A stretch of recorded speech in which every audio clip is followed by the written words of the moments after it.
চাই সমস্ত গুণের বিচার করা হোক। সেই সরকারের মুখোন্মোচন এবং তাই আমরা জাতীয় অবস্থান থেকে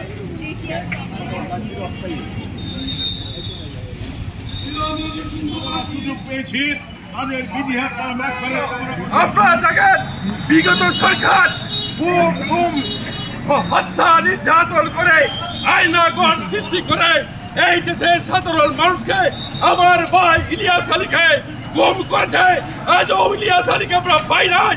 আমরা আজ এখানে দাঁড়িয়ে আপনাদের কাছে বলছি, সবাই বলুন ইলিয়াস আলী আমরা ফিরে পেতে চাই। এই সারা বাংলাদেশের গণমানুষের ছাত্র জনতার পক্ষ থেকে আমাদের দাবি, এই গুম খুনের অবৈধ বিচার বহির্ভূত হত্যাকাণ্ডের বিচার এই অন্তর্বর্তীকালীন সরকারের মাধ্যমে করতে হবে। আমরা এর দাবি জানাচ্ছি।